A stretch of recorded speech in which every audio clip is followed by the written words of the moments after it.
வணக்கம்,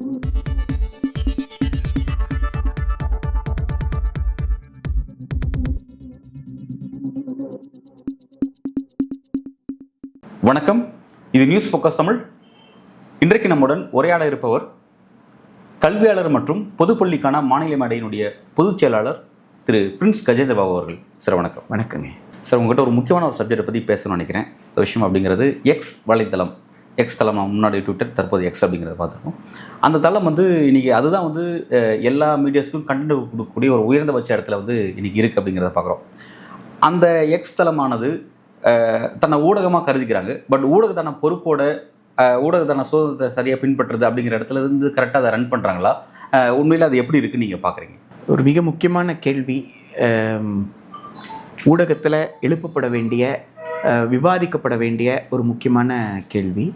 மாற்று ஊடகம் என்ற பெயரிலோ அல்லது வேகமாக செய்திகளை கொண்டு போய் மக்களிடம் சேர்க்கிறோம் என்கின்ற பெயரிலோ உலகத்தில் எந்த மூலையில் எந்த செய்தி நடந்தாலும் உடனுக்குடன் எல்லோருமே தெரிந்து கொள்வதற்கு ஒரு வாய்ப்பை ஏற்படுத்தி தரேன் என்ற வகையில் எக்ஸ் ஊடகம் செய்திகளை கொடுக்குது. ஆனால் அந்த ஊடகம் தரக்கூடிய செய்தி பொறுப்போடு தரப்படுகிறதா என்பதுதான் மிக முக்கியமான கேள்வி. அது பொறுப்பு இல்லாதது மட்டுமல்ல, சரியாகவும் கொடுக்காம செய்தியை திரித்து கொடுக்குறாங்க என்பதுதான் பரவலாக நாம் அந்த செய்தியை பற்றி அடுத்த நாள், அதுக்கு அடுத்த நாள் அல்லது வெவ்வேறு ஊடகத்தில் வரும் பொழுதோ உண்மைத்தன்மையை ஆராய்ந்து வரக்கூடிய ஆய்வு அறிக்கைகளோ படிக்கும் பொழுது இவர்கள் திரித்து கொடுத்திருக்கிறார்கள், அல்லது தேவையற்றதை மக்கள் மத்தியில் உடனடியாக கொண்டு சேர்க்கிறோன்ற பேரில் சேர்த்துருக்காங்க, அல்லது மக்களுக்கு ஒரு தவறான தகவலை கொடுத்துருக்காங்க அப்படின்றத பல விஷயங்களை நாம் பல சூழலில் பார்க்க முடியுது. அப்படின்றது தான் இன்றைக்கு ஒரு விவாதமாகவே மாறி இருக்கு. இப்போ நீங்கள் சொல்வது போல தான் குறிப்பிட்டு மூத்த பத்திரிகையாளர் திரு ஏஎஸ் பன்னீர்செல்வம் அவர்கள் இந்து ஆங்கில செய்தித்தாளில் ஒரு நடுப்பக்க கட்டுரையாக ஒரு ஆர்டிக்கல் அவரோட வெளியே இருந்தது. ரொம்ப முக்கியமாக அதில் எங்கெங்கே பிரச்சனை இருக்குது அப்படிங்கிறத அவர் கோடிட்டு காட்டி குறிப்பிடுறாரு.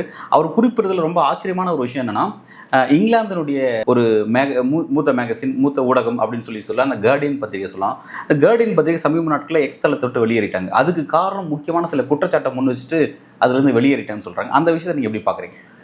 ரொம்ப முக்கியமான கட்டுரை.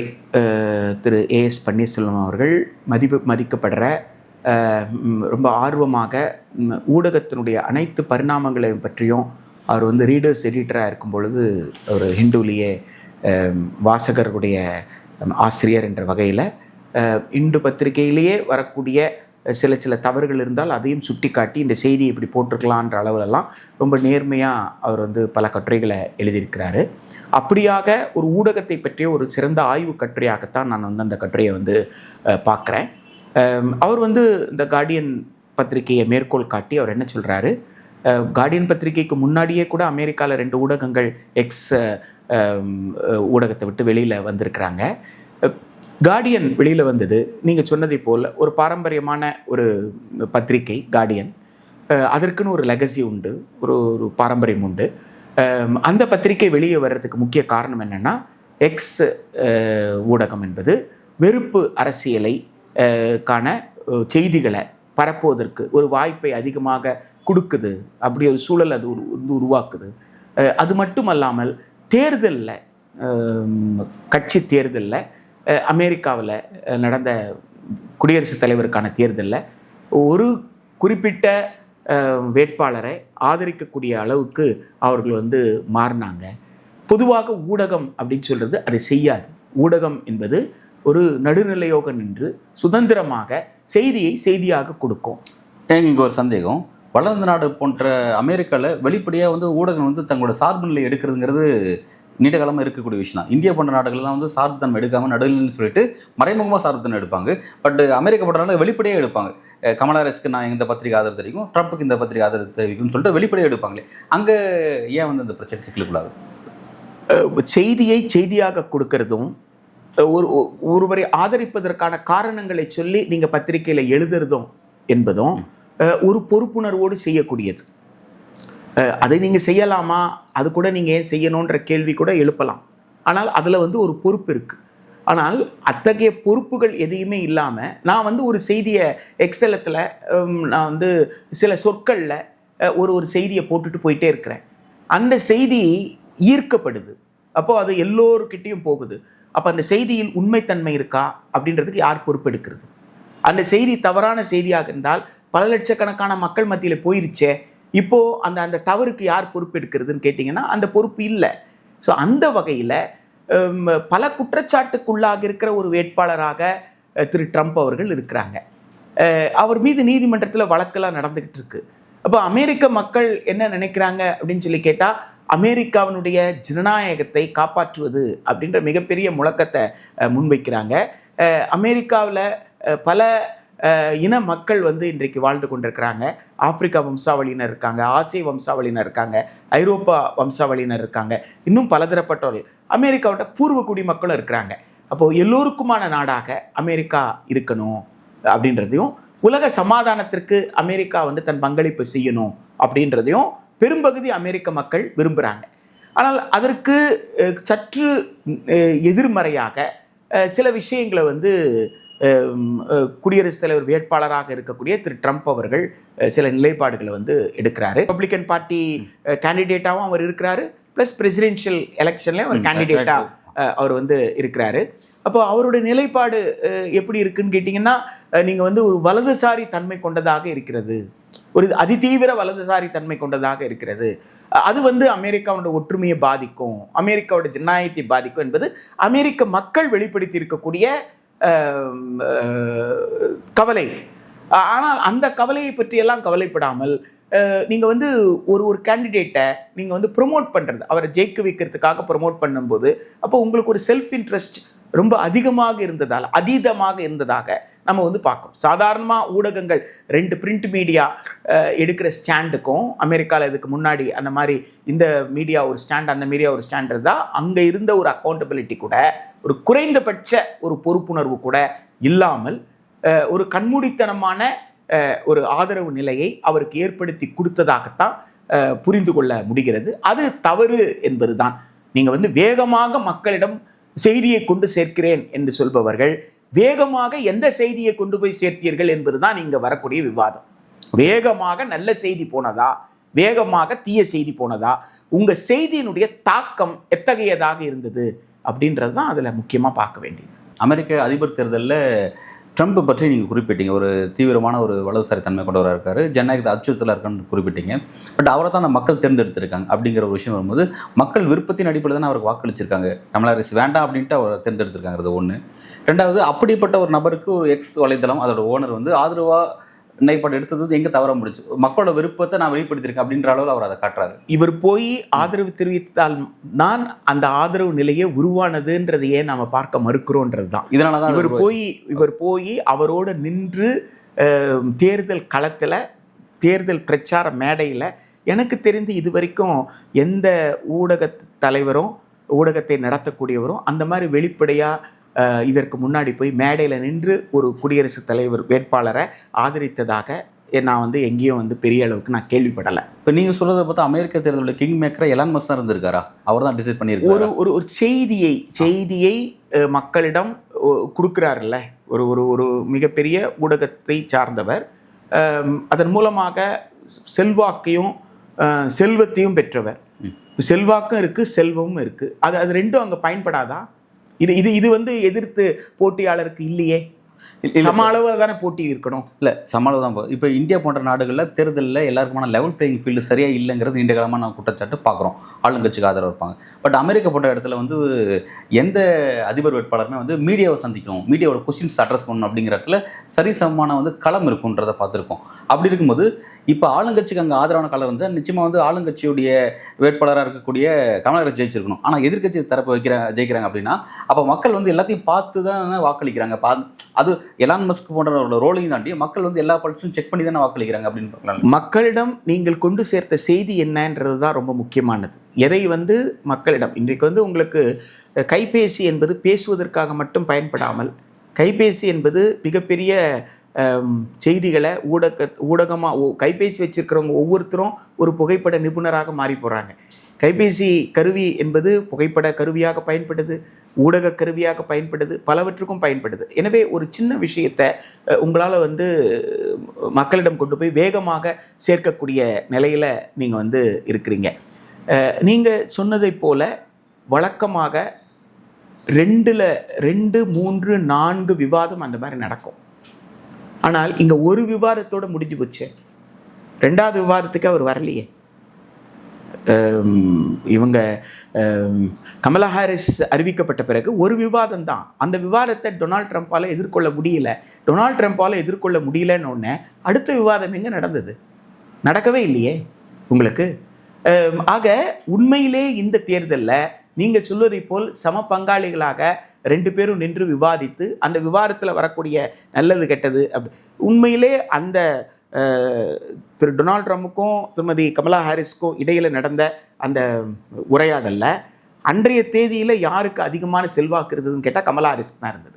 ஏன்னா டொனால்ட் ட்ரம்ப்பால் எல்லாவற்றையும் எதிர்கொள்ள முடியல என்பதை கூட அந்த விவாதத்தில் நம்ம பார்த்தோம். அப்படி நேர்மையாகவே நடந்திருந்ததுன்னு சொன்னால் நீங்கள் சொல்கிறது சரியாக இருக்க முடியும். ஆனால் போக்கு அப்படி அல்ல. ஒரு போக்கு ஒரு ஒரு ஊடகத்தை சார்ந்தவர் இவரை ஆதரித்த பிறகு இன்னொரு ஊடகத்தை சார்ந்தவர் கமலா ஹாரிஸ் ஆதரித்தான்னு ஒன்றும் கிடையாது. அப்படி எதுவுமே அப்படி இருந்தால் கூட நீங்கள் சொல்கிறது சரின்னு சொல்லலாம். இவரை ஆதரித்தது போல் இவர் ஆதரித்தார். அப்படி இல்லையே. 2வது அந்த பிளாட்ஃபார்ம், அந்த எக்ஸ் என்ற பிளாட்ஃபார்ம் ரீச், அதனுடைய எந்த அளவுக்கு மக்களை போய் விரைவாக சென்றடையுது அப்படி பார்த்தீங்கன்னா அது அதிகமானது. ஸோ அந்த இடத்துல நீங்கள் அட்வான்டேஜ் ட்ரம்ப் தான் நீங்கள் பார்க்க முடியும். அந்த அட்வான்டேஜ் ட்ரம்ப்புக்கு ஆதரவு நிலையை ட்ரம்ப்புக்கான ஒரு வெற்றியாக அதை மாற்றுவதில் எலன் மாஸ்க்கு ஒரு மிகப்பெரிய ரோல் இருந்திருக்கு. எலன் மாஸ்க்கு மிகப்பெரிய ரோல் இருந்ததால தான் உங்களுக்கு டிபார்ட்மெண்ட் ஆஃப் கவர்மெண்ட்டை கைடு பண்ணுறதுக்கு, அரசாங்கத்தை வழிநடத்துவதற்கு, அரசாங்கம் கொள்கை முடிவு எடுப்பதற்கு உதவி செய்வதற்கு ஒரு துறையே உருவாக்கி அதில் எலன் மாஸ்க் இருக்கிறார்ல உங்களுக்கு. ஏன் இப்போ அவர் தான் என்ன செய்ய போகிறாரு, அரசாங்கம் என்ன முடிவு எடுக்கணும்னு சொல்ல போகிறாரு. இல்லை, ஓகே, இதில் நான் புரிஞ்சுக்க முடியுது. இப்போ என்னோட கேள்வி என்னென்னா, ஒருவேளை எலான் மஸ்கோட விருப்பம் கமலா ஹாரிஸ்க்காக நம்ம பிரச்சாரம் பண்ணலான்ற ஒரு நிலைப்பாடு அவர் எடுத்திருந்தாருன்னா நிச்சயமாக இப்போ இன்றைக்கு ரிசல்ட்டே மாறி இருக்குமா? அப்படி ஆமாம், கண்டிப்பாக ட்ரம்ப்னால் வெற்றி பெற்றிருக்க முடியாது. இல்லை, இப்போ கமலா ஹாரிஸ் சார்ந்திருக்க கட்சி ஆளுங்கட்சியாக இருக்குது. ஆளுங்கட்சி அந்த 4 ஆண்டு ஆன்டி இன்கம்பன்சி சம்பாதிச்சிருக்கும். 2வது அந்த குறிப்பிட்ட அந்த அமெரிக்கான்ற நாட்டுக்கு உட்பட்ட சில பிரச்சனைகள் இருக்கும். ஸ்பெசிஃபாக அந்த ஊடுருவல்காரர்கள்னு சொல்கிற மாதிரி அங்கே இருக்க புலம்பெயர்ந்தவர்களுடைய அவங்களால வேலைவாய்ப்பு இருக்கிற பிரச்சனை, 2வது கருத்தடை சார்ந்த பிரச்சனை, இந்த மாதிரிலாம் அங்கே நிறைய சிக்கல்கள் இருக்குது. இந்த மாதிரியான சிக்கலுக்கு ஆளுங்கட்சி என்ன தேர்தல் வாக்குறுதி கொடுக்குது, ட்ரம்ப் என்ன கொடுக்குறன்றதெல்லாம் அந்த இடத்துல தான் செய்தியை திரித்து கொடுவது, மக்களை பிளவுபடுத்தக்கூடிய வகையில் செய்தியை கொடுக்கறதுன்ற சிக்கல் அங்கே தான் வருது. இப்போ இமிகிரண்ட் வர்றாங்க, வெளிநாட்டிலேருந்து இந்த நாட்டுக்கு வர்றாங்க அப்படின்னா அவர்களை தடுப்பதற்கு சட்டப்படியான நடவடிக்கை எப்படி இருக்கிறது, யார் வர்றது யார் என்று பார்த்து சட்டப்படியான நடவடிக்கை எடுக்கலாம். ஆனால் அவர்களை ஒரு வில்லன்களை போல் சித்தரிக்க வேண்டிய அவசியம் இல்லையே. நீங்கள் ஒருவருக்காக நான் நிற்கிறேன் என்று சொல்லி அந்த நிலைப்பாடு எடுக்க வேண்டிய அவசியம் கிடையாது. எந்த நாடுமே அந்த நாட்டு மக்களுக்காகத்தான் அந்த நாட்டு அரசு இருக்க முடியும். அது எந்த நாடாக இருந்தாலும், அமெரிக்கா இருந்தாலும் சரி, வேறு எந்த ஐக்கிய அமெரிக்க நாடுகளாக இருக்கலாம், மாநிலங்களாக இருக்கலாம், அது வேறு யுஎஸ்ஏ போல் எந்த கனடாவாக இருக்கலாம், இந்தியாவாக இருக்கலாம், பாகிஸ்தானாக இருக்கலாம், எந்த நாடு நீங்கள் எடுத்தீங்கனாலும் அந்த நாட்டு மக்களுக்காக தான் நிற்கும். இன்னொரு நாட்டு சார்ந்தவர்கள் இங்கே தன் மக்களுடைய வேலை வாய்ப்பை, தன் மக்களுடைய வருமானத்தை போட்டியக்காரர்களாக நிற்பாங்கன்னா அது எந்த நாடும் அனுமதிக்காது. அதை நம்மால் புரிந்து கொள்ள முடியுது. ஆனால் அது பூதகரமாக ஆக்குவது என்பது யார் என்பது தான். இதை பூதகரமாக மாற்றுவது, அப்போ அவ்வாறு பூதகரமாக மாற்றுவது தான் பிளவுவாத அரசியல்ன்றோம், வகுப்புவாத அரசியல்னு சொல்கிறோம். அந்த வகுப்புவாத அரசியலுக்கான சூழலை உருவாக்குவதும், வெள்ளைத்தோல் கொண்டவர்கள் தான் மிகச்சிறந்தவர்கள், ஒயிட் சுப்ரமசி அப்படின்னு சொல்கிறோம் இல்லைங்களா. அந்த வெள்ளைத்தோல் கொண்டவர்கள் அவர்களுக்கான நாடு இது அப்படின்ற மாதிரி ஒரு கருத்து அங்கே நிலவுதே உங்களுக்கு. ஆப்பிரிக்க வம்சாவளியினரை, ஆசிய வம்சாவளியினரை எதிரிகளாக அல்லது தனக்கு சமமற்றவர்களாக பார்க்கக்கூடிய ஒரு நிலைப்பாடு அங்கே இருக்குதே. ஸோ அப்படிப்பட்ட வலதுசாரி சிந்தனை கொண்டவர்களை ஊக்கப்படுத்தக்கூடிய வகையில் சில தகவல்கள், சில செய்திகளை நீங்கள் பரப்பிக்கிட்டு இருக்கீங்க அப்படின்னு சொன்னால் அதை நீங்கள் என்ன உங்களை அறியாமல் செய்கிறீங்களா? செய்தியாக கொடுக்குறீங்கன்னு அர்த்தமா? செய்தியை செய்தியாக கொடுப்பதில் கூட எந்த செய்தியை கொடுக்கணும், எந்த செய்தியை கொடுக்க வேண்டாம், செய்தியினுடைய தாக்கம் எப்படி இருக்கும், செய்தியினுடைய தாக்கம் ஒரு பதட்டத்தை உண்டு பண்ணோம்னா அந்த செய்தியை கொடுக்கணுமா வேண்டாமான்னு, அதுதானே அக்கௌண்டபிலிட்டின்னு நம்ம சொல்கிறோம். ஊடகத்தின் பொறுப்பு என்பது என்ன? ஒரு தீய விளைவை, ஒரு செய்தி ஒரு தீய விளைவை ஏற்படுத்தி விடக்கூடாது. ஒரு செய்தி மக்களுக்கு செய்தியை கொண்டு போய் சேர்க்கணும். அதே நேரத்தில் அந்த செய்தி மக்களை ஒற்றுமைப்படுத்துவதற்கும், ஒரு தவறு நடந்திருந்தால் தவறை சரிப்படுத்துவதற்கோ அல்லது பாதிக்கப்பட்ட மக்களுக்கான நிவாரணம் கிடைப்பதற்கோ பயன்படக்கூடிய வகையில் ஒரு நேர்மையான ஒரு செய்தியாக அந்த செய்தி இருக்கணும் தான் யாரும் எதிர்பார்ப்பார்களே தவிர, இன்னும் கொஞ்சம் மோதலை மூட்டி விடுவதற்கோ அல்லது சிக்கலை பெருசாக்குவதற்கோ அல்லது உணர்வுகளை தூண்டி விடுவதற்கோ ஒரு செய்தி பயன்படுது அப்படின்னு சொன்னால் அந்த செய்தியை பரப்புவது எப்படி ஒரு நியாயமான ஒரு அணுகுமுறையாக இருக்க முடியும்? அப்படி நடந்திருக்கு என்பதுதான் கவலை தரக்கூடியது. இப்போ நீங்கள் சொல்லக்கூடிய காரணத்தை முன் வச்சு தான் தி கார்டியன் பத்திரிகை அவங்க என்ன சொல்லியிருந்தாங்க, அந்த கட்டுரையில் என்ன சொல்கிறாரு அப்படின்னா, எது நடக்கக்கூடாதுன்னு நினச்சி நாங்கள் பயந்தமோ அது நடந்துருச்சுன்னு சொன்னாங்க.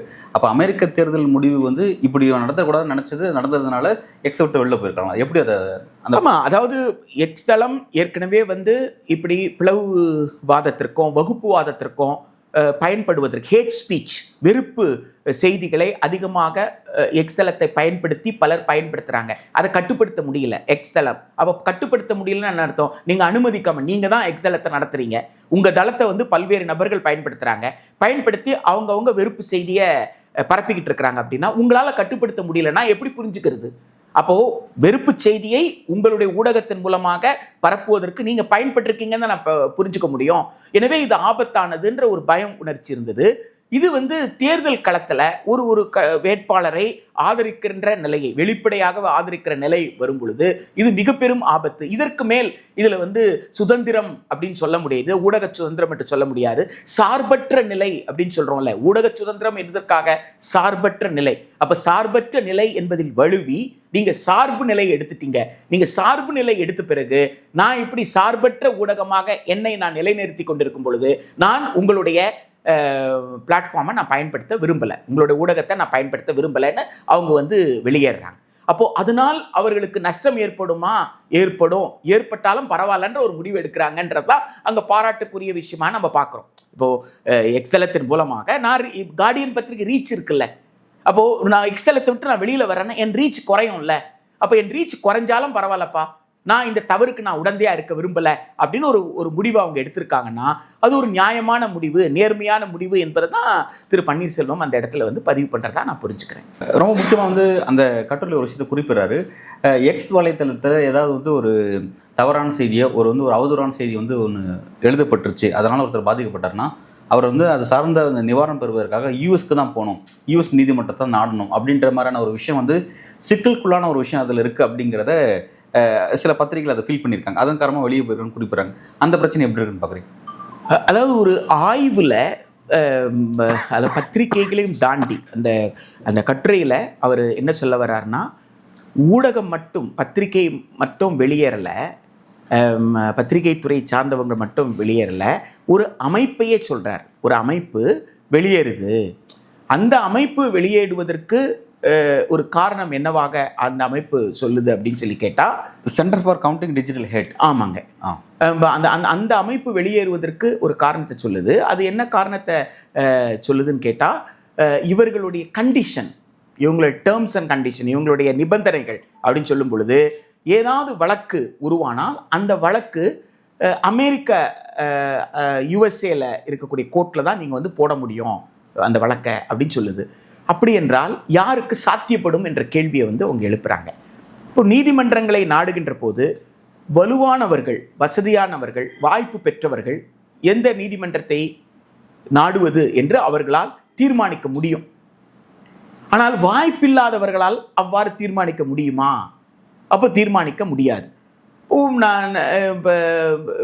நான் ஒரு செய்தியை போடுறேன், என் செய்திக்கு எதிராக ஒருத்தர் வழக்கு தொட்டுட்டாங்கன்னா என்ன நான் டிஃபெண்ட் பண்ணிக்கணும் அப்படின்னு சொன்னால் நான் எங்கே போக முடியும்? நான் அமெரிக்காவுக்கு தான் போக முடியும். குறிப்பிட்ட நீதிமன்றத்தை, அவர் யார் எந்த இடத்துல வழக்கு தொடுத்திருக்காரோ அந்த நீதிமன்றத்தை தான் நாடணும் அப்படின்னு சொன்னால், அதற்குண்டான பண வசதி எனக்கு இல்லைன்னு சொன்னால் நான் நாட முடியாதுன்ற ஒரு சூழல். இது ஒரு நியாயமற்ற அணுகுமுறை அப்படின்றது தான் அவங்க சுட்டி காட்டுறாங்க.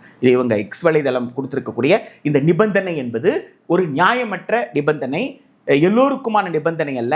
சம பங்காளிகளாக அதை பயன்படுத்துகிற அனைவரையும் அவங்க பயன்படுத்தலை. அப்போ அது யாருக்கு லாபகரமாக அல்லது வசதியாக இருக்கும்னு கேட்டால் வாய்ப்பு இருப்பவர்களுக்கும் செல்வம் இருப்பவர்களுக்கும் அது வசதியாக இருக்குமே தவிர எல்லோருக்கும் அது பொதுவாக இருக்காது என்பது தான் அவங்க சொல்கிற குற்றச்சாட்டு. ரொம்ப ஒரு முக்கியமாக வந்து இப்போ அதாவது இப்போ பிரிண்ட் மீடியா, மாஸ் மீடியா, நம்ம ஆல்ரெடி பார்த்த பல மீடியா, இந்த மீடியா வந்து அடுத்த வெர்ஷனாக தான் வந்து சோஷியல் மீடியாஸ் போன்ற இந்த எக்ஸ் தளங்கள் போன்றலாம் உருவாகுது அப்படிங்கிறத பார்க்குறோம். இந்த சோஷியல் மீடியா வந்து ஏற்கனவே இருக்கிற மீடியாஸ்க்கு நாங்கள் மாற்று, நாங்கள் வந்து அதோட அட்வான்ஸ்டு அப்படின்னு சொல்லி அவங்க சொல்லிக்கிறாங்க. பட் அவங்க அதில் இருக்கிற சில குற்றங்கள்னு சொல்லிட்டு இப்போ நம்ம அதை தான் பேசிகிட்டு இருக்கோம். அப்படி இருக்கும்போது தங்களை நியாயப்படுத்துறதுக்கு அவங்க முன்வைக்கக்கூடிய வாதங்கள் என்னவாக இருக்குது? சோஷியல் மீடியாவோட வாதங்கள் என்னவாக இருக்குது? இது வரைக்கும் செய்தி நீங்கள் வந்து legacy media, main stream media, நீங்கள் எப்படி சொன்னாலும் ஒரு பாரம்பரியமான ஒரு ஊடகம் என்பது எல்லா செய்திகளையும் வெளியிட்டதா அப்படின்னு கேட்டால் எல்லா செய்திகளையும் செய்தியாக வெளியிடலை. அவரே வந்து ரொம்ப நேர்மையாக 2 விஷயத்தை வந்து உதாரணத்துக்கு சொல்கிறாரு. மேற்கத்திய பத்திரிகைகள் எப்படி வந்து காசாவை கையாண்டது, அதே மாதிரி இந்திய பத்திரிகைகள் எப்படி வந்து இந்திய அரசு சட்டத்தின் கூறு 370 ரத்து செய்யப்பட்ட போது நடந்து கொண்ட விதம், இதை வந்து அவரே குறிப்பிட்டு இப்படி சில சிக்கல்கள் சந்திக்க வேண்டிய சூழல் இருந்தது. ஆனால் அச்சு ஊடகம், main stream media, legacy media, நீங்கள் எப்படி சொன்னாலும் இந்த ஊடகத்திற்கு மாற்றாக சமூக ஊடகங்கள் இருந்துடுதா அப்படின்னு கேட்டால் அது நிச்சயமாக அது அந்த பொறுப்போடு அது நடந்து கொள்ளலை. காரணம் என்ன அப்படின்னு கேட்டால் பொறுப்புணர்வு அங்கே இல்லை, அக்கௌண்டபிலிட்டி அங்கே இல்லை. அப்போ எதை தரணும், எதை எப்படி கொடுக்கணும் என்ற ஒரு சமூக பொறுப்பு, ஒரு சோஷியல் ரெஸ்பான்சிபிலிட்டி இருக்குது.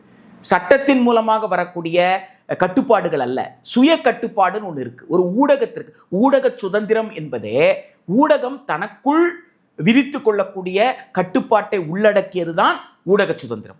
ஊடகத்தை யாரும் கேள்வி கேட்கக்கூடாதுன்னு சொல்றது காரணம் என்னன்னா, ஊடகம் உண்மையை உண்மையாக சொல்லும், மக்களுக்கு எதை தெரிவிக்க வேண்டுமோ அதை தெரிவிக்கும் என்பதுதான் ஊடக சுதந்திரம்.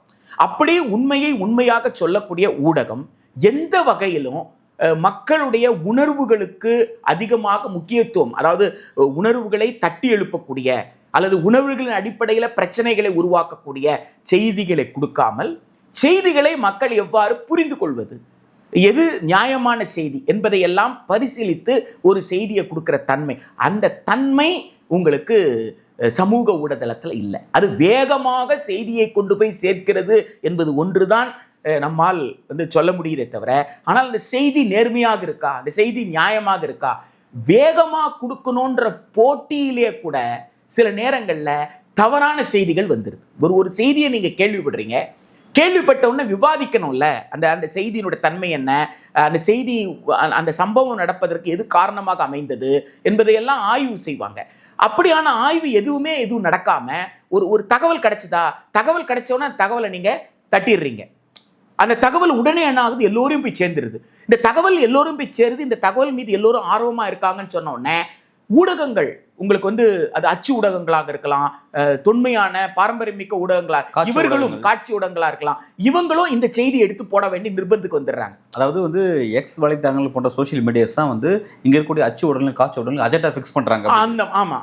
அந்த குற்றச்சாட்டை தான் அவர் வந்து அந்த கட்டுரையில் வந்து எழுப்புறாரு. அப்போ மெயின் ஸ்ட்ரீம் மீடியாக்கே ஒரு அஜெண்டாவை இதை செய்தி ஆக்குங்க, செய்தி ஆக்க வேண்டிய குறைந்தபட்சம் இந்த நியூஸ் வைரல் ஆச்சுன்ற செய்தியாவது போட வேண்டிய நிர்பந்தத்துக்கு வர்றாங்கல்ல. அப்போ இப்படி ஒரு இந்த செய்தியை எடுத்துக்கோங்க, இந்த செய்தியை விவாதிங்க அப்படின்னு சொல்லி எதை விவாதிப்பது, எதை மக்கள் அதிகமாக பேச வைப்பது என்பதை தீர்மானிக்கிற சக்தியாக எக்ஸ் ஊடகம் போல சமூக ஊடகங்கள் மாறுகிறது. இது வந்து ஒரு மிகப்பெரிய அச்சுறுத்தல். இதை நம்ம நியாயப்படுத்தவே முடியாது.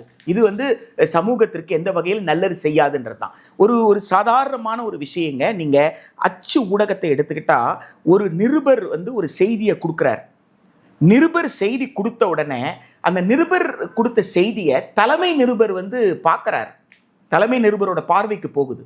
தலைமை நிருபர் அந்த செய்தியை வந்து ஒழுங்குபடுத்தி அவர் கொடுத்த பிறகு அதற்கு பிறகு ஒரு சப் எடிட்டர் ஒருத்தர் இருக்கார், ஒரு துணை ஆசிரியர் இருக்கிறார், அதற்கப்புறம் ஆசிரியர் இருக்கிறார்.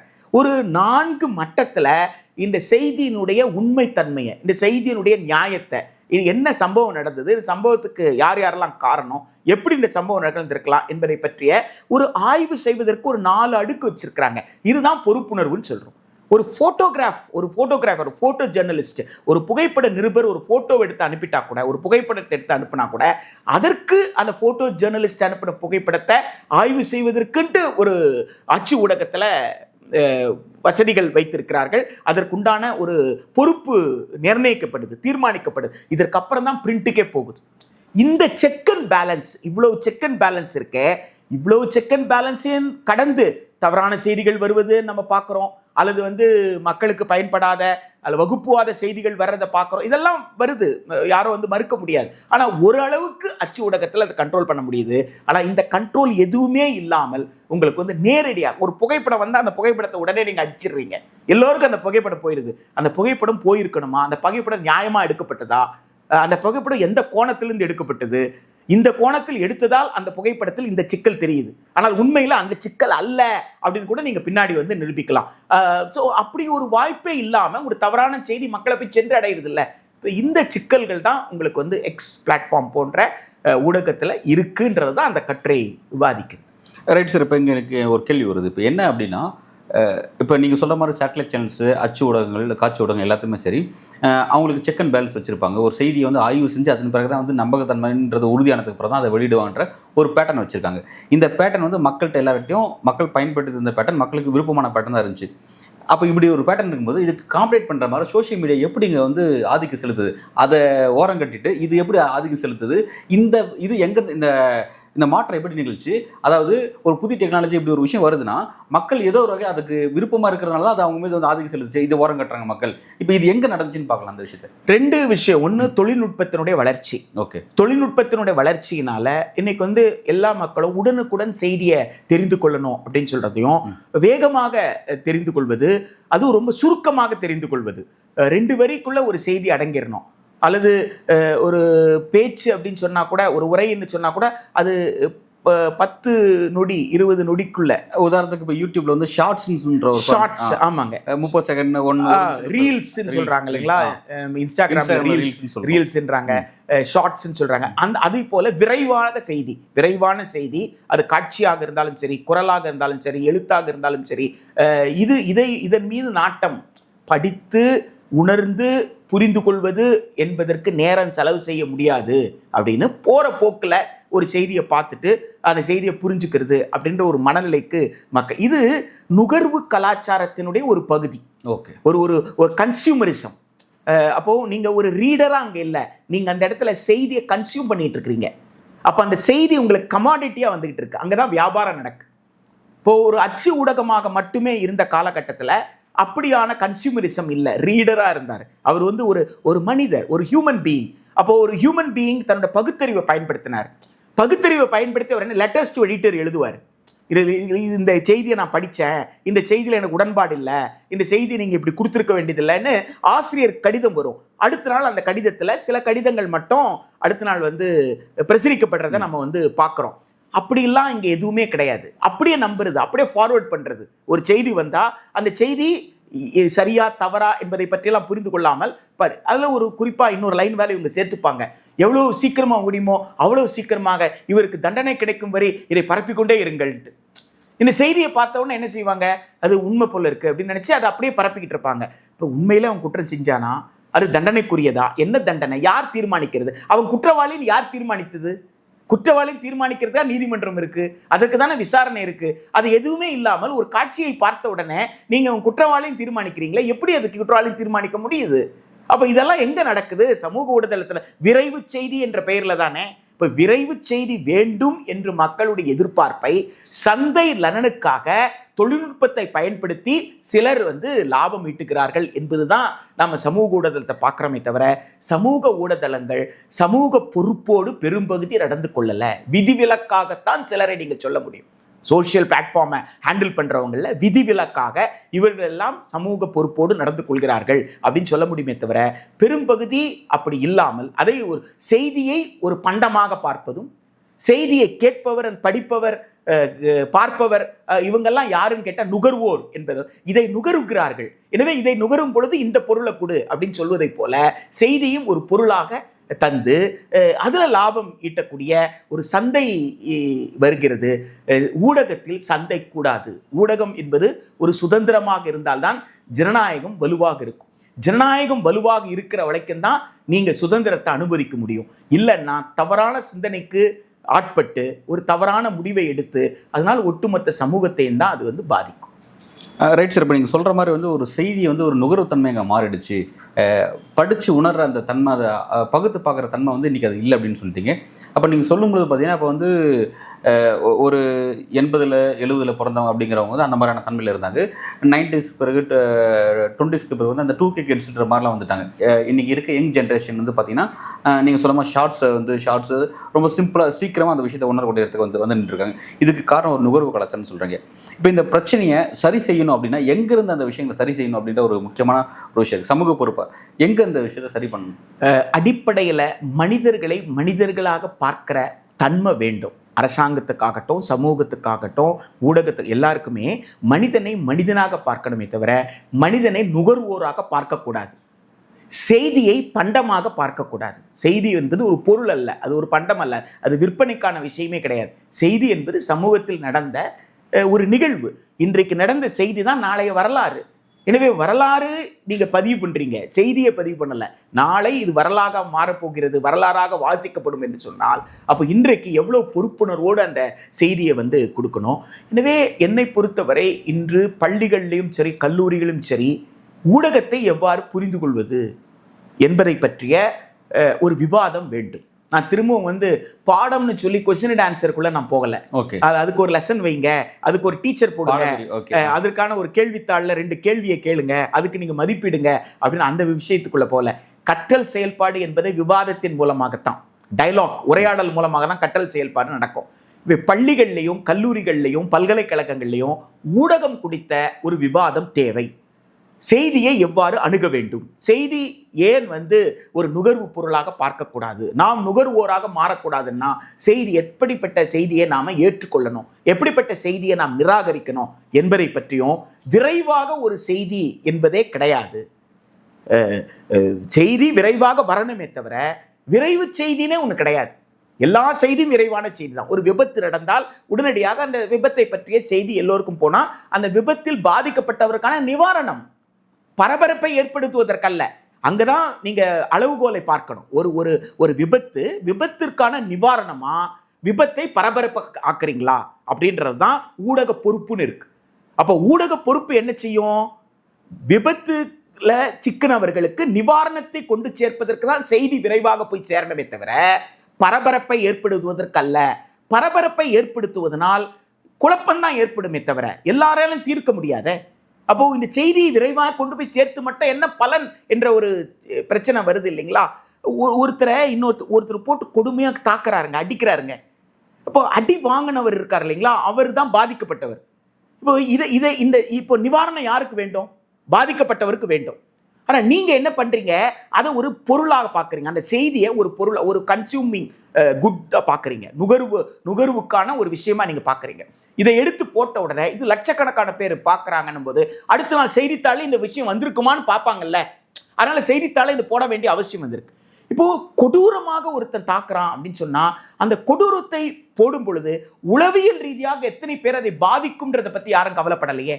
குழந்தை இதை பார்க்கலாமா? குழந்தை பார்த்தால் குழந்தையினுடைய மனதில் எத்தகைய பாதிப்பை இது வந்து ஏற்படுத்தும் அப்படின்றதையும், இது சிலரை தவறாக தாங்களும் ஹீரோ ஆகிறதுக்கு அல்லது தாங்களும் பேசு பொருளாக மாறுவதற்கு இவ்வாறு ஒரு வன்முறையில் ஈடுபடணும் அப்படின்ற ஒரு எண்ணத்தை விதைச்சிருமா என்ற இந்த கவலையெல்லாம் இருக்கு இல்லைங்களா? இந்த கவலையை பற்றி எந்த விதமான அக்கறையும் இல்லாமல் செய்தி வருகிறது என்பதை மக்கள் புரிந்து கொள்ளணும்னு நாம் நினைச்சா இன்றைய தேதியில இளைஞர்கள், வாலிபர்கள், குழந்தைகள் பெருமளவு கல்வி நிலையத்துக்குள்ள வந்துடுறாங்க உங்களுக்கு. அதனால கல்வி நிலையங்கள்ல ஒரு விவாதம் நடத்துவதன் மூலமாக இந்த செய்தியை செய்தியாக எப்படி பார்ப்பது என்பதையும், செய்தித்தாளில் இருக்கக்கூடிய முக்கியத்துவம் என்ன அப்படின்றதும், அந்த செய்தித்தாள் ஒரு அக்கௌண்டபிலிட்டியோடு இருக்குன்னா, ஒரு பொறுப்புணர்வோடு இருக்குன்னா, அதே பொறுப்புணர்வோடு சமூக ஊடகங்களும் மாற்றணும் என்ற சமூக ஊடகங்களுக்கு ஒரு பொறுப்புணர்வை ஊட்டுவதற்கும் இந்த விவாதம் பயன்படும் நான் நினைக்கிறேன். Right sir. இருக்கான ஒரு சரியான ஒரு தீர்வு இப்போ நீங்கள் முன் வச்சுருக்கீங்க. இப்போ என்னோட கேள்வி என்னென்னா, கடந்த 10 ஆண்டுகளாக சரியாக சொன்னால் 11 ஆண்டுகளாக வந்து மத்திய அரசாக மோடி அரசு வந்து உருவானதுக்கப்புறம் வந்து சேட்டலைட் சேனல்ஸ் மாஸ் மீடியாஸ் வந்து அவங்க எந்த அளவுக்கு கண்ட்ரோல் பண்ணாங்க, இந்த கோடி மீடியா இந்த டேர்ம்ஸ் எல்லாம் நம்ம கேள்விப்படுறோம். அதே மாதிரி வந்து இப்போ ரீசெண்டாக லாஸ்ட் 3 இயர்ஸாக வந்து மாநில கவர்மெண்ட்டும் இங்கே டிஎம்கே கவர்மெண்ட்டும் கூடுமானவர்களும் மீடியாவை கண்ட்ரோல் பண்ணுறாங்க. தங்களுக்கு எதிரான செய்திகள் வந்து போயிடக்கூடாதுன்றதுல எல்லா அரசும் கவனமாக இருக்காங்கிறத பார்க்குறோம். அப்போ இப்படி இருக்கும்போது இப்போ நீங்கள் வைக்கக்கூடிய தீர்வை நம்ம எப்படி வந்து அதை அமல்படுத்த, எப்படி இதை வந்து நடைமுறை கொண்டு வர முடியும்? கவர்மெண்ட்டே எப்படி இருக்கும்போது இந்த தீர்வை நம்ம கவர்மெண்ட் வழியாக தான் கொண்டு வர முடியும். எப்படி இந்த விஷயம் சாத்தியமாக்க முடியும்? என்னை பொறுத்த வரைக்குங்க எல்லாவற்றையும் தீர்மானிக்கிறது மக்கள் சக்தி தாங்க. மக்களுடனான உரையாடலை நேர்மையாக நிகழ்த்தும் பொழுது, மக்களுக்கு விழிப்புணர்வு வறுமையானால், மக்கள் நீங்கள் எந்த அளவிற்கு ஒரு தவறான செய்தியை பரப்பினாலும் அந்த செய்தியை மக்கள் நிராகரிப்பார்கள். அந்த செய்தியை மக்கள் வந்து ஏற்றுக்கொள்ள மாட்டார்கள். ஸோ மக்கள் ஒரு ஜனநாயகத்தின் வெற்றியே எங்கே இருக்குன்னு கேட்டால் மக்களுடைய விழிப்புணர்வில் தான் இருக்குது. எனவே செயல்பாட்டாளர்கள் ஆக்டிவிஸ்ட்னு சொல்கிறவங்க டைலாக் வைக்கணும், மக்களோடு டைலாக் வைக்கணும், மக்களோட ஒரு செய்தி எப்படி பரவுகிறது அப்படின்ற ஒரு டைலாக் ஒன்று வைக்கணும். உதாரணத்துக்கு ஒரு நாட்டில் ஒரு சிறுபான்மை மக்கள் வந்து பாதிக்கப்படுறாங்க அப்படின்னு சொன்ன உடனே அதை பூதகரமாக்குற ஒரு விஷயம் ஒன்று இருக்குல்ல, அப்படி பூதகரமாக்குவதன் மூலமாக இந்தியாவில் யார் சிறுபான்மையினராக இருக்கிறாங்களோ அவர்களுக்கு எதிராக இங்கே இருக்கக்கூடிய பெரும்பான்மை சார்ந்தவர்கள் மாற்றுவது அப்படின்ற அந்த அந்த அந்த மாதிரியான செய்திகள் பரவுது அப்படின்னு சொன்னால் அதில் நியாயம் இல்லை. உண்மையிலே என்ன நடந்தது? 10 ஆண்டுகளுக்கு முன்னாடி ஏதோ ஒரு சம்பவம் எங்கேயாவது நடந்திருந்தா அது இன்றைக்கு நடந்தாற் போல வரக்கூடிய விஷயம்லாம் இருக்கு.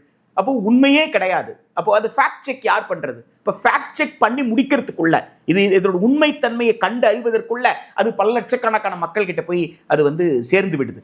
எனவே இது ஒரு ஆபத்து என்பதை புரிய வைக்கணும். யாருக்கு? மக்கள். இது சட்டத்தாலோ அரசாங்கத்தாலோ செய்ய முடியுமா அப்படின்னு கேட்டால் சட்டத்தாலோ அரசாங்கத்தாலோ செய்ய முடியாது, செய்ய மாட்டாங்க. காரணம் என்னன்னா, அவர்கள் தங்களை பாதுகாத்துக் கொள்வதற்கு அரசு செய்வதெல்லாம் சரி என்று மக்கள் நம்பணும் தான் எல்லா அரசுமே முயற்சி செய்கிறது என்கின்ற போது, அப்போ அரசுகளை தேர்ந்தெடுக்கிற மக்கள் அவங்க தான் விழிப்போடு இருக்கணும். அப்போ அவர்கள் விழிப்போடு இருக்கணும்னா திண்ணை பிரச்சாரம் ஒன்றுதான் நேரடியாக மக்களிடம் யாருக்கெல்லாம், அதுதான் ஆல்பர்ட் ஐன்ஸ்டைன் அழகா சொல்லுவாரு, யாருக்கு தகவல் பெறக்கூடிய வாய்ப்பு இருக்கிறதோ அவர்களுக்கு தான் நடவடிக்கை எடுக்க வேண்டிய கடமையும் இருக்கிறது. எனவே ஊடகத்தை பெரியதாக நம்புகிறோம். ஊடகத்தில் ஒரு செய்தி வந்தால் தங்களுக்கு நிவாரணம் கிடைக்கும், தீர்வு கிடைக்கும், இன்னி வரைக்கும் மக்கள் நம்பிட்டு இருக்கிறாங்க. அப்போ அப்படிப்பட்ட மக்களிடம் போயிட்டு ஊடகத்தில் செய்தி வரணும்னா ஊடகம் வந்து நேர்மையாக நடந்துக்கணும். அப்போ ஊடகம் நேர்மையாக நடந்துக்கணும்னா நீங்கள் எதையெல்லாம் நிராகரிக்கணும்னு சொல்லி கொடுக்கணும். இப்போ குழந்தைகள் கிட்ட போயிட்டு நல்ல தொடுதல் என்ன கெட்ட தொடுதல் என்னன்னா சொல்கிறோம், விவாதிக்கிறோம்ல. இப்போ யாரை நிராகரிக்கணும், யாரை வந்து ஏற்றுக்கொள்ளணும் அப்படின்னு சொல்கிறோம்ல, அதே போல் மக்களிடம் இதை விவாதமாக்கணும்ல. ஊடகத்தில் எப்படிப்பட்ட செய்தியை ஏற்றுக்கொள்ளணும், எப்படிப்பட்ட செய்தியை நிராகரிக்கணும் அப்படின்ற விஷயத்தை, ஒரு வன்முறையை கிளப்பி விடுவதற்காக ஒரு செய்தியை கொடுக்குறாங்கன்னா அதை நிராகரிக்கணும். ஒரு வகுப்புவாதத்தை தூண்டுவதற்காக ஒரு செய்தியை கொடுக்குறாங்க, மத மோதலை உண்டாக்குவதற்காக செய்தியை கொடுக்குறாங்க. ஒரு மதத்தை சார்ந்தவர் இன்னொரு மதத்தை சார்ந்தவர் அடித்து விட்டார் அப்படி சொன்னா, எப்பா 2 மனுஷங்க பண்ண வேலை, அது 2 மனிதர்கள் பண்ண வேலை. 2 கடவுள் வரலையாங்க. இவர் ஒரு கடவுளை நம்புறாரு, அவர் ஒரு கடவுளை நம்புறாரு. ஆனால் இந்த மனிதர் அந்த மனிதரை அடித்திருக்காரே தவிர இங்க கடவுளுக்கு பிரச்சனையே இல்லை. எனவே இந்த மனிதர் ஒரு சுயநலத்திற்காகத்தான் அவரை தாக்கியிருக்கலாம். எனவே இந்த சுயநலத்தை நாம் கண்டுபிடிக்கணுமே தவிர இதை ஒரு மத பிரச்சனையா பார்க்க கூடாது. ஒரு மதத்தை சார்ந்தவர் தான் இன்னொரு மதத்தை தாக்கி இருக்கிறார், அது 2 நபர்கள் சம்பந்தப்பட்ட விஷயமா பார்க்கணும். இதை ஒரு மத கலவரமாக மாற்றுவதற்கு பயன்படுத்தக்கூடாது, இதை வந்து பரப்பக்கூடாது. எது தனக்கு வந்தாலும் உடனே அதை வந்து எல்லோருக்கும் அனுப்பி விடுகிறது என்கிற அந்த போக்கு என்பது சரியில்லை. இது எல்லா செய்திகளுமே ஒரு ஆய்வுக்கு உட்படுத்தணும் அப்படின்றத மக்களிடம் அதிகமாக விவாதிக்கின்ற போது ஒரு தெளிவு ஏற்படும். மக்களிடம் எந்த அளவிற்கு தெளிவு ஏற்படுகிறதோ அந்த அளவு தான் ஜனநாயகம் வந்து வலுவாக இருக்கும்.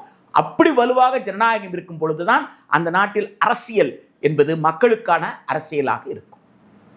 ரொம்ப விரிவான பார்வையை இந்த விஷயத்தில் நீங்கள் பதிவு செஞ்சுருக்கீங்க சார். இப்போ வந்து நம்ம எல்லாரும் பேசிகிட்டு இருந்தது பார்த்தீங்கன்னா சமூக வலைத்தளத்தில் எக்ஸ் வலைத்தளத்தை பற்றி தான் வந்து இவ்வளோ விரிவாக பேசணும். அது சார்ந்த மற்ற சமூக வலைத்தளங்களை பற்றி நம்ம பேசியிருக்கோம்.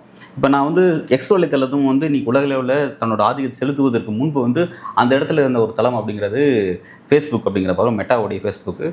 அதோடைய தலைவர் மார்க் ஜூக்கர்பர்க் வந்து இந்த காலமாக வந்து ட்ரம்ப்போட வந்து ஒரு மோதல் போக்கை கடைபிடிச்சிட்டு இருந்தாங்கிற பார்த்தோம். எலெக்ஷன் ரிசல்ட்டாக அங்கே மாறிடுச்சு. அப்படிங்கிறது பிறகு தற்போது வந்து அவரோட வந்து ட்ரம்ப்பு மார்க் 2 பேர் வந்து ஒரு உணவு அருந்தக்கூடிய காட்சிகள்லாம் வருது. அந்த பாலிடிக்ஸ் அப்படி நம்ம நகர்த்தரிச்சு எப்படி இதை புரிஞ்சுக்கலாம்? இந்தியாவிலும் சரி, உலகத்தில் இருக்க பல நாடுகள்லையும் சரி, இந்த போக்கு வந்து பார்க்குறோம். அதாவது ஆட்சி பொறுப்பில் இருப்பவர்கள் ஆட்சி பொறுப்பில் மக்களை காப்பதற்காக உருவாக்கப்பட்ட சில நிறுவனங்கள் இருக்குது இல்லைங்களா, வரி ஏற்கக்கூடாது அப்படின்னு சொல்கிறதுக்காக, அரசாங்கத்துக்கு வர வேண்டிய வரி சரியாக வந்து சேரணுன்றதுக்காக ஒரு நிறுவனம் வைத்திருக்கிறோம். தவறு நடக்காமல் இருப்பதை ஆனால் இந்த நிறுவனங்களை எல்லாம் தவறாக பயன்படுத்தி மிரட்டி யாரையெல்லாம் தனக்கு சாதகமான ஆளாக மாற்றணும் அப்படின்றது இந்தியாவில் இருக்கக்கூடிய ஆளும் வர்க்கம் கூட அதை செய்கிறது. குறிப்பாக திரு நரேந்திர மோடி அவர்கள் ஆட்சிக்கு வந்ததுக்கப்புறம் அது வலுவாக அந்த மாதிரி பயன்படுத்தப்படுது, அடிப்பணியை வைக்கிறதுக்கு பயன்படுத்தப்படுதுன்றத நாள்தோறும் செய்திகளில் விவாதிக்கப்படுறதை நாம் வந்து பார்க்குறோம். இன்றைக்கு அமெரிக்கா வந்து அதுக்கெல்லாம் வந்து விதிவிலக்கு கிடையாது அப்படின்ற வகையில் தான் தேர்தல் களத்தில் நின்ற திரு டொனால்ட் ட்ரம்ப் அவர்கள் இனி மீதி இருக்கக்கூடிய காலத்தை ஜுகர்பர்க் அவர்கள் சிறையில் தான் கழிப்பார்கள்ன்ற ஒரு ஸ்டேட்மெண்ட் ஒன்று கொடுக்குறார். அப்புறம் அந்த தேர்தல் களம் சூடு பிடிக்க அதே ட்ரம்ப் சொல்கிறாரு, பரவாயில்ல, இவர் வந்து அரசியலை பேசுவதை தவிர்த்து கொண்டார், அரசியல் செயல்பாட்டிலேருந்து தன்னை நிறுத்திக்கிட்டாரு அப்படின்னு சொல்லி அவருக்கு ஒரு சர்டிஃபிகேட் கொடுக்குறாரு. அப்படின்னா அவர் மீது இருந்த கோபம் வந்து தணிகிறது, அவர் மீது இருக்கிற கோபம் தணிவதற்காக இவர் அமைதியாகி இருக்கிறாரு அப்படின்னு தெரியுது. இன்றைக்கு ட்ரம்ப் வந்து வெற்றி பெற்று விட்டார், அவர் நாளைக்கு குடியரசுத் தலைவராக பொறுப்பேற்க போகிறார் என்று தெரிந்தவுடனே அவரிடம் ஒரு சமரச ஏற்பாடாகத்தான் நாம் பார்க்கிறோம். எனவே யாரிடம் அதிகாரம் இருக்கிறதோ, அதிகாரம் இருப்பவர் சொல்படி எல்லோருமே கேட்பார்கள், கேட்கணும், கேட்டாதான் உயிரோடு வாழ முடியும்னு சொல்வது எப்படி ஒரு ஜனநாயகமாக இருக்க முடியும் என்பது தான். நான் உயிரோடு வாழணும்னா யார் ஜெயிச்சாங்களோ, யார் ஆட்சியில் இருக்கிறாங்களோ அவங்க சொல்படி கேட்டாதான் நான் உயிரோடு வாழ முடியும்னு சொன்னா அங்கே எங்கே டிக்னிட்டி ஆஃப் லைஃப் இருக்கு, கண்ணியமிக்க வாழ்க்கைக்கான சுயமரியாதை எங்கே இருக்கு, கண்ணியமிக்க வாழ்க்கைக்கான உத்தரவாதம் எங்கே இருக்கு? அப்போ கண்ணியமிக்க வாழ்க்கைக்கான உத்தரவாதம் இல்லாத போது சுதந்திரம் எங்கே, ஜனநாயகம் எங்கே என்பது தான். அந்த இடத்துல தான் நாம் இந்திய அரசமைப்பு சட்டத்தை கொண்டாடுகிறோம். என்னால் இந்திய அரசமைப்பு சட்டம் ஒவ்வொரு இந்திய குடிமகனுக்கும் ஒரு சுதந்திரத்தை கொடுத்துருக்கு. உனக்கு பிடிக்கலன்னு சொன்னா, உனக்கு பிடிக்கலன்றதை நீ வெளிப்படுத்தக்கூடிய சுதந்திரம் உனக்கு இருக்கு. அரசாங்க பொறுப்பில் இருப்பவர்களை நடவடிக்கை தவறு என்று சொன்னால், இந்த செயல் தவறு, இந்த செயலை அரசு செய்திருக்க கூடாது என்று அரசை விமர்சிக்கக்கூடிய உரிமை ஒவ்வொரு இந்திய குடிமகனுக்கும் இருக்கிறது என்கின்ற அந்த கண்ணியத்தை, அந்த இறையாண்மையை இந்திய மக்களிடம் இந்திய அரசமைப்பு சட்டம் கொடுத்திருக்கு. எனவே அது வலுவாக இருக்கும் பொழுதுதான் ஜனநாயகம் வந்து காக்கப்படும். இன்றைக்கு அமெரிக்காவில் அது எந்த அளவிற்கு அமெரிக்க ஜனநாயகத்தை காப்பதற்கு பயன்பட போகிறது? இவர்கள் சமரசமாகிவிட்டார்கள், நல்லது. 2 பேர் எதிரெதிராக பேசிட்டு இருந்தவங்க ஒன்றா உட்காந்து உணவு அருந்திருக்கிறார்கள், நண்பர்களாக இருக்கிறாங்கன்னா மகிழ்ச்சி தான். ஆனால் அந்த நட்பு மக்களுக்கு பயன்பட போகிறதா? அமெரிக்காவில் இருக்கிற மக்களுக்கான நன்மையாக, அமெரிக்காவில் இருக்கிற உழைக்கும் வர்க்கத்திற்கு அது எந்த அளவுக்கு பயன்பட போகிறது?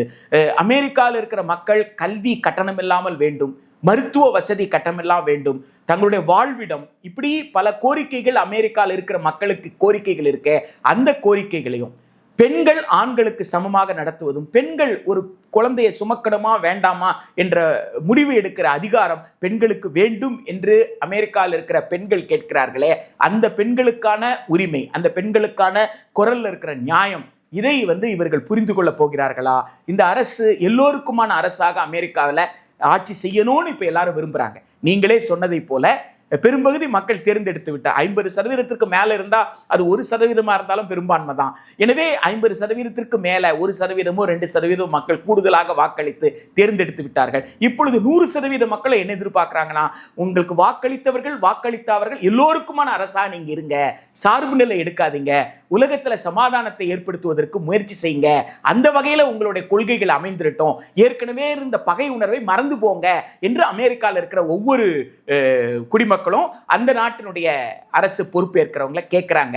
அதுதான் நம்முடைய எதிர்பார்ப்பாக இருக்க முடியும். ஏன்னால் எந்த நாடும் துன்பப்படுவது, எந்த நாட்டு மக்களும் துன்புறுத்தலுக்கு உள்ளாவது, எந்த நாடுகளுக்கு இடையில சண்டை நடக்கிறதையும் அது நமக்கு நல்லது அல்ல. எல்லோரும் நன்றாக இருந்தால்தான், எல்லோரும் அமைதியாக இருந்தால்தான் நாமும் மகிழ்ச்சியாக இருக்க முடியும். அந்த வகையில் அமெரிக்கா ஒரு மகிழ்ச்சியான அடுத்த 4 வருடத்தை அனுபவிக்க வேண்டும். அங்கே இருக்கிற மக்களுக்கு கிடைக்க வேண்டிய உரிமைகள் கிடைக்க வேண்டும். அதற்கு இவர்கள் எல்லாம் நண்பர்களாவது பயன்படணும் தான் நம்ம எதிர்பார்க்க முடியும். இல்லை சார், அதுபோல் இந்த அரசியல் நகருதா அப்படிங்கிறத நம்ம பொறுத்திருந்து பார்ப்போம்.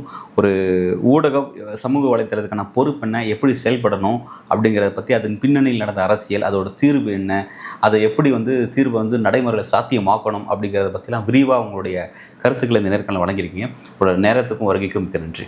நன்றிங்க.